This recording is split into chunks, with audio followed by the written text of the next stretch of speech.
கிறிஸ்துவுக்குள் பிரியமானவர்களுக்கு ஆண்டவராக இயேசு கிறிஸ்துவுடைய இனிய நாமத்தினாலே வாழ்த்துக்கள். கடன் இல்லாத வாழ்க்கை என்ற தலைப்பிலே தியானித்து கொண்டிருக்கிறோம். நீங்கள் கடனில் இருப்பதை ஆண்டவராகிய கர்த்தர் விரும்பவில்லை.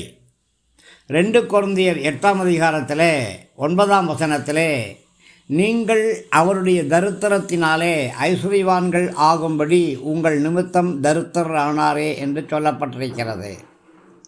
பிரியமானவர்களே, நாம் கடன் நிறைந்த சமூகத்தில் வாழ்ந்து கொண்டிருக்கிறோம். எங்கே திரும்பி பார்த்தாலும் கடன். அரசாங்கமே கடன் வாங்குது, நாம் வாங்கிறதுல என்ன தப்பு அப்படி கேட்கக்கூடிய துர்பாக்கியமான நிலைமையில் நாம் காணப்படுறோம். பிரியமானவர்களே, நீங்கள் அப்படி இருக்க வேண்டிய அவசியமே கிடையாது. ஏன்னா கடனில் இருக்கிறது ஒரு சாபம். கடன் கொடுத்தல் மற்றும் கடன் பெறுதல் என்ற 2 பக்கம் எப்போதுமே உண்டு. நீங்கள் கடன் வாங்கிறவங்களாக அல்ல, கடன் கொடுக்கிறவங்களாக இருக்கணும். இதான் வேதம் சொல்லுது. உபாகமம் 28:12 இப்படியாக சொல்லப்பட்டிருக்கு.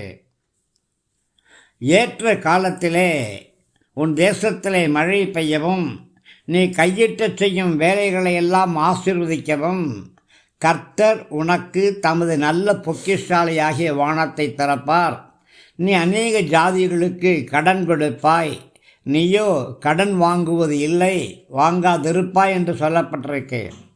பிரியமானவர்களே, நீங்கள் கடங்கார வாழ்க்கை வாழ்கிறத தேவன் விரும்பலை.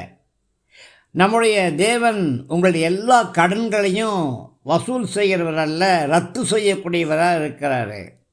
நீங்கள் கடன் அப்படிங்கிற அடிமைத்தன நுகத்திலிருந்து விடுதலை பெறணும் அப்படின்னு கர்த்தர் விரும்புகிறாரு. கடன் வாங்கக்கூடியவங்களை எளியவர்கள் என்று வேதம் சொல்லுது. தன்னுடைய ஜனத்திலே எளியவன் இருக்கக்கூடாதுங்கிறது தேவனுடைய சித்தம். பிரியமானவர்களே, உங்களுடைய எளிமைத்தனத்தையும் உங்களுடைய ஏழ்மைத்தனத்தையும் தேவன் ஒரு பொழுதும் விரும்புவது கிடையாது.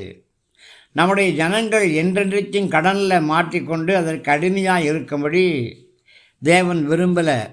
அதனாலே தான் 7ஆவது வருஷத்தை விடுதலையின் வருஷம் அப்படின்னு கர்த்தர் அறிவித்தார். உபாகமம் 15ஆம் அதிகாரம் முதல் 4 வசனங்களை வாசித்துப்பாங்க. அதனால் ஆண்டவரே, இந்த கடன் சாபத்திலிருந்து எனக்கு விடுதலை செய்யுங்க, என் கடன்லாம் ரத்து செய்யுங்க ஆண்டவரே என்று கேளுங்க. தேவன் அப்படி